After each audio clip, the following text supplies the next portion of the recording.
সম্মানিত দর্শক ও শ্রোতাবৃন্দ, আসসালামু আলাইকুম। এখন আপনাদের সামনে যে বিষয়টি আলোচনা করতে যাচ্ছি তার শিরোনাম হচ্ছে কোটা সংস্কার আন্দোলন, জেদ ও বল প্রয়োগের পরিণতি। তো কোটা সংস্কার আন্দোলন ঘিরে বাংলাদেশের যে সহিংস ঘটনা এবং তার পরবর্তীতে প্রথম থেকে শেষ পর্যন্ত যে ঘটনাগুলো ঘটেছে তা এখন আর কোটা সংস্কার আন্দোলন বা ছাত্রছাত্রীদের ভিতরে সীমাবদ্ধ নেই। এটি বাংলাদেশের গণ্ডি পেরিয়ে আন্তর্জাতিক পর্যায়ে এমনকি জাতিসংঘ এই বিষয়টি নিয়ে তারা বিভিন্ন সময় বিবৃতি দিচ্ছে। তারপরে মার্কিন যুক্তরাষ্ট্র এবং দেশের অন্যান্য বিভিন্ন জায়গা থেকে এবং আন্তর্জাতিক পর্যায়ের বিভিন্ন জায়গা থেকে এই বিষয়ে ব্যাপক আলোচনা চলছে। তো আমিও এই বিষয় নিয়ে একটু আলোচনা করতে চাই। আলোচনাটা এখন শুরু করছি। দেশের সর্বোচ্চ আদালত সুপ্রিম কোর্টের আপিল বিভাগ গত রোববার অর্থাৎ 21/7/24 তারিখে সরকারি চাকরিতে নিয়োগের ব্যাপারে কোটা বিষয়ক রায় দিয়েছেন।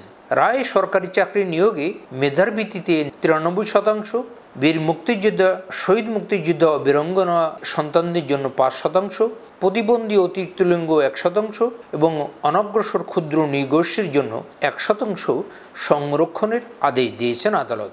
সর্বোচ্চ আদালতের রায়ে মাধ্যমিক কোটা সংস্কারের একটি সুরা হয়েছে বটে, কিন্তু শিক্ষার্থীদের দাবি আদায়ের জন্য চড়া মূল্য দিতে হলো। এটি এখন আমাদের সবার বেদনার কারণ। কোটা সংস্কারের দাবিতে চলমান আন্দোলন, এই আন্দোলনে ইতিমধ্যেই 200-র বেশি লোক নিহত হয়েছে বলে আমরা জানতে পেরেছি, আর আহত হয়েছেন আরও কয়েক হাজার। এক্স্যাক্টলি কতজন মারা গেছে তার সুনির্দিষ্ট কোনো পরিসংখ্যান পাওয়া না গেলেও অনেকেই মনে করছেন যে নিহত সংখ্যা আরও বেশি হতে পারে। তবে আমরা বিভিন্ন গণমাধ্যমে যতটুকু জানতে পেরেছি এ সংখ্যা 200-র বেশি। আর রাষ্ট্রীয় স্থাপনা সহ সম্পদের যে বিপুল ক্ষয়ক্ষতি হয়েছে তা অবর্ণনীয়। দেশে ছাত্রছাত্রীদের ন্যায্য দাবি আদায়ে কেন, কিভাবে এমন বিভৎস ঘটনা ঘটতে পারল? কেন আন্দোলনকারীদের চড়া মূল্য দিতে হলো? বাস্তবে ছাত্র সমাজের একটি যৌক্তিক দাবি নিয়ে প্রথম দিকে নানান টাল বাহানা করে এটি সময় ক্ষেপণ করা হয়েছে। বিভিন্ন সময় নানা বিভ্রান্তিমূলক বক্তব্য দিয়ে পরিস্থিতি অহেতুক বিপজ্জনক পর্যায়ে নিয়ে আসা হয়। বিশ্ববিদ্যালয় শিক্ষার্থী সহ স্কুল কলেজের অল্প বয়সের ছাত্রছাত্রী এবং তাদের অভিভাবকরা যখন আন্দোলনরত শিক্ষার্থীদের সাথে রাস্তা নেমে আসেন, তখন সেই আন্দোলনের আবেগ, স্পর্শকাতরতা সরকারি নীতি নির্ধারকরা অনুধাবন করতে ব্যর্থ হয়েছেন বলে আমার কাছে মনে হয়। তা না হলে ক্ষিপ্র গতিতেই কোটা সংস্কারে উদ্যোগী হতেন তারা। তাদের এই ব্যর্থতা এবং বুঝে উঠতে না পারা খেসারত দিতে হলো এতগুলো তরতাজা প্রাণকে, যারা ঝুলে পড়লেন মৃত্যুকোলে এবং বিপুল সম্পদের ক্ষয়ক্ষতির মাধ্যমে এই ঘটনাটি ঘটে গেল। স্মরণযোগ্য যে অতীতেও বিভিন্ন দাবিতে ছাত্র আন্দোলন হয়েছে, তখন এত প্রাণ দিতে হয়নি। কিন্তু বাংলাদেশের এই মুক্তিযুদ্ধের পরে এই 53 বছর বয়সী স্বাধীন বাংলাদেশে এবার এত সংখ্যক লোকের জীবন দিতে হলো। সবার স্মরণে থাকার কথা, কোটা আন্দোলন সর্বপ্রথম 2016 সালে শুরু হয়েছিল। প্রথম দিকে বিবৃতি দিয়ে এই কোটা সংস্কারের আবেদন জানানো হয়েছিল, কিন্তু এই আবেদনের সাড়া না দেওয়ার কারণে 2018 সালে কোটা সংস্কার আন্দোলন তুঙ্গে উঠলে ছাত্র ধর্মঘট অবরোধের মতো কঠোর কর্মসূচি দেন। তখন এক পর্যায়ে সরকার জনপ্রশাসন মন্ত্রণালয়ের মাধ্যমে পরিপত্র জারি করে সরকারি চাকরিতে প্রথম ও দ্বিতীয় শ্রেণী পদে কোটা ব্যবস্থা তুলে নেয়। এর বিরুদ্ধে 2021 সালে বীর মুক্তিযোদ্ধাদের 7 সন্তান হাইকোর্টে রিট করেন। রিটের নিষ্পত্তি করে গত 5 জুন সরকারের জারি করা পরিপত্র অবৈধ ঘোষণা করেন উচ্চ আদালত। এই রায় ঘোষণার পর ঢাকা বিশ্ববিদ্যালয়ের ছাত্রছাত্রীরা কোটা সংস্কারের দাবিতে রাস্তায় আন্দোলন শুরু করেন। পরে সারা দেশে এই আন্দোলন দুর্বার গতিতে ছড়িয়ে পড়ে।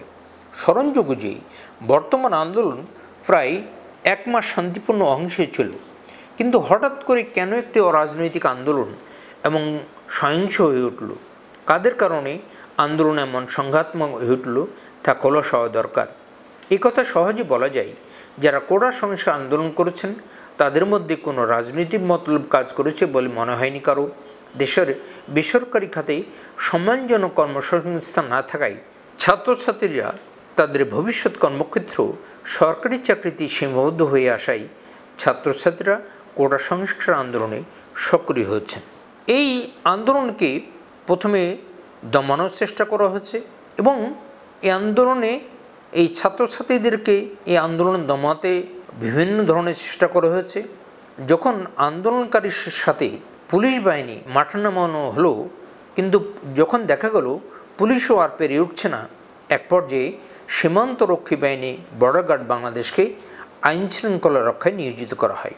তাতেই যখন কাজ হলো না, তখন সরকার কারফিউ জারি করে বেসামরিক প্রশাসনকে সহায়তায় সেনাবাহিনী মোতায়েন করা হয়েছে এবং সেই সেনাবাহিনী মোতায়েন করার ফলে একটু হলেও জনমনে একটু শান্তি ফিরে এসেছে।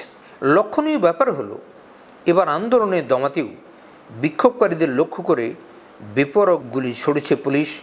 এই জ্বলন্ত প্রমাণ রংপুরে বেগম রোকেয়া বিশ্ববিদ্যালয়ের নিরস্ত্র ছাত্র আবু সাঈদের বুক বরাবর নিশানা করে গুলি চালানো ঘটনা। পুলিশের ছোড়া গুলিতে আবু সাঈদ মর্মান্তিকভাবে মৃত্যুবরণ করেন। তার মৃত্যু সারা দেশকে নাড়িয়ে দিয়েছে। আবু সাঈদের হত্যার আগ মুহূর্তের ছবি দেখে যে কেউ বলবেন তাকে সরাসরি হত্যা করা হয়েছে। হত্যাকারী পুলিশ সদস্যের দুর্ভাগ্য হলো, আবু সাঈদ মারা যাওয়ার আগ মুহূর্তের যে ছবি গণমাধ্যম এবং সোশ্যাল মিডিয়াতে প্রকাশ পেয়েছে, আমাদের দেশে এই ছবি ন্যায্য দাবির পক্ষে দাঁড়ানো ছাত্র আন্দোলনের প্রতীক হয়ে থাকবে বহু বছর, একটি সহজেই বলা যায়।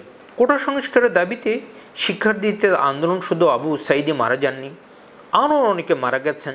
ইতিমধ্যে আমি বলেছি যে 200-র অধিক মানুষ মারা গেছে, কিন্তু অনেকে আশঙ্কা করছেন যে মৃত্যুর সংখ্যা হয়তো আরও বাড়তে পারে। আন্দোলনে নিহত হওয়া অনেকেই নিষ্পাপ ছবি গণমাধ্যম দেখে সংবাদপত্র পাঠকের বেদনা আরও গভীর হয়েছে। তীব্র দুঃখবোধ তাদের গ্রাস করেছে।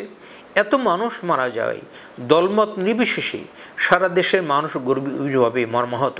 বলা চলে সবাই এমন মর্মান্তিক ঘটনায় নির্বাক বাক্রুদ্ধ। এ ঘটনায় দেশের থমথমে অবস্থা বিরাজ করছে। কবে নাগাদ আবার পরিস্থিতি স্বাভাবিক হবে তা বলা মুশকিল।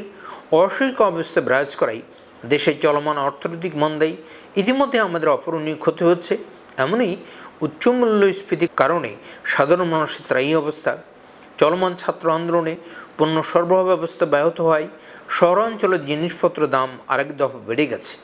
এত স্বল্প আয়ের মানুষ এবং শ্রমজীবীদের কষ্ট আরও তীব্রতর হয়েছে। লাগাতারভাবে যে সংঘাত সহিংসতা চলেছে, তাতে সারা দেশের জীবনমান জনজীবন চরমভাবে বিপর্যস্ত হয়ে পড়েছে। চলমান ছাত্র আন্দোলন সংঘাতময় হয়ে ওঠার পিছনে এখানে কারো কারো একগুঁয়েমি ও জেদ অন্যতম কারণ বলে মনে করেছেন দেশের সচেতন নাগরিকরা। তাদের ভাষ্যমতে প্রথম থেকে যদি কোটা সংস্কার আন্দোলনকে আমল নিয়ে সরকারের যুক্তি সমাধানে উদ্যোগী হতো, তাহলে আজকের এই বিভৎস পরিস্থিতির মুখোমুখি হতো না।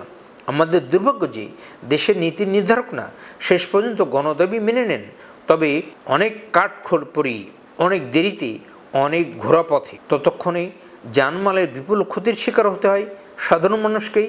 এই অদূরদর্শী নেতৃত্ব কবে দূরদর্শী হবে তা কারো জানা নেই। সম্মানিত সুধীবৃন্দ, আমি এতক্ষণ আলোচনা করছিলাম কোটা সংস্কার আন্দোলন, জেদ ও বল প্রয়োগ প্রণীতি এই বিষয়ে আরও দু একটা কথা বলতে চাই। সেটি হচ্ছে যে আমার দেশটিতে এই কোটা সংস্কার আন্দোলনকে কেন্দ্র করে কেউ কেউ বলেছেন যে এটা বৈষম্য বিরোধী আন্দোলন। কোটা সংস্কার আন্দোলন বা বৈষম্য বিরোধী আন্দোলন আমরা যেটাই বলি, এটি কি খুব সহজভাবে এটাকে সমাধান করা যেত যদি ছাত্রছাত্রীদের যেই দাবি কোর্টে মীমাংসিত হলো, এটা আর সরকার পরবর্তী পর্যায়ে যেসব ব্যবস্থা নিলেন, এই যে কারফিউ জারি, তারপরে বিজেপিকে নামানো, এই সমস্ত ঘটনা ঘটার আগেই তরুণ ছাত্রছাত্রীদের তাদের মনোজগৎ এবং এই আন্দোলনের গতি প্রকৃতি এটা অনেকেই রিড করতে পারেনি। বিশেষ করে সরকারের দায়িত্বশীল মন্ত্রী যারা ছিলেন, তারা এই ঘটনাটিকে যদি মাননীয় প্রধানমন্ত্রীর কাছে এই আন্দোলনের গতি প্রকৃতি এবং সম্ভাব্য পরিণতি কী হতে পারে, এটা তো আমি তো একটা বিশ্ববিদ্যালয়ের শিক্ষক হিসেবে আমি ফেসবুকে এই প্রসঙ্গে যখন চূড়ান্তভাবে যখন নৃশংস ঘটনাগুলো ঘটে গেল, তার আগ থেকে ফেসবুকে আমি সরকারের উদ্দেশ্যে, বিভিন্ন মন্ত্রী, তারপর আমলাদের উদ্দেশ্যে আমি এই সমস্যার সমাধান করবার জন্য অনেকবার বলছি।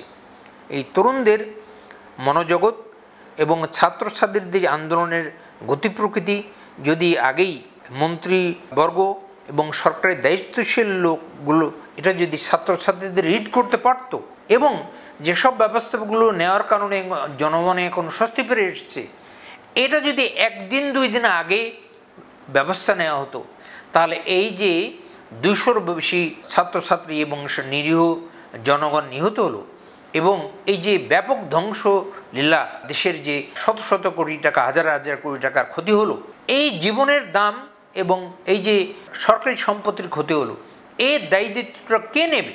এখন এই আন্দোলনটি এখন আর ছাত্রছাত্রীদের ভিতরে সীমাবদ্ধতা নেই, এটি এখন আর বাংলাদেশের গণ্ডির ভিতরে নেই। এর ভিতরে যারা স্টেক হোল্ডার ছিল, আগে তো শুধু ছাত্রছাত্রী, সরকার, তারপরে আপনার, কিন্তু এখন এই স্টেক হোল্ডার বাংলাদেশের গণ্ডি পেরিয়ে আন্তর্জাতিক পর্যায়ে চলে গেছে, এমনকি জাতিসংঘ এই বিষয়ে এখন হস্তক্ষেপ করছে। এবং এই আন্দোলনের শেষ পর্যন্ত এটার ফলাফল কি দাঁড়াবে, এটা আমাদের ভাগ্যে আর কি আছে? 200-র বেশি নিহত হয়েছে, আর সরকারি সম্পত্তি যে ক্ষতি হয়েছে তা অপূরণীয় ক্ষতি। এবং এই পর্যায়ে যদি থেমে যেত সব কিছু, তাহলে তো ভালোই ছিল। কিন্তু যখন বিশ্ববিদ্যালয়গুলোকে খুলে দেওয়া হবে, যখন আবার ছাত্রছাত্রীর সব ক্যাম্পাসে আসবে, এই আন্দোলনের গতি প্রকৃতি এবং এর ফলাফলটা আন্তর্জাতিক বিশ্ব কীভাবে নেবে এবং সরকার এটা কীভাবে মোকাবেলা করবে, আমি এই মুহূর্তে অথবা কারোর পক্ষেই এটি বলা সম্ভব নেই। তবে আমি মনে করি যে প্রাণ ঝরে গেছে তা তো গেছেই, আর যে সরকারি সম্পত্তির ক্ষতি হয়েছে তা তো আমরা কোনো দিনই এই জানমালের ক্ষয়ক্ষতি পূরণ করতে পারবো না। তবে এই আন্দোলনটা এটা মীমাংসা করার জন্য সরকারি দল এবং আন্তর্জাতিক বিশ্ব এবং যারা স্টেক হোল্ডাররা আছে, তারা কীভাবে এটাকে সামাল দেবে, তারা একমাত্র আল্লাহ বলতে পারে। আজকে আমার যে কোটা সংস্কার আন্দোলন, জেদ ও বল প্রয়োগের পরিণতি, এ সম্পর্কে বলছিলাম। এই বিষয়ে তো কথা বলতে গেলে কথা শেষ হবে না। আজকে আমার কথা না বাড়ি আপনাদের সবাইকে অসংখ্য ধন্যবাদ জানিয়ে আমার বক্তব্য এখানে শেষ করছি। আল্লাহ হাফেজ।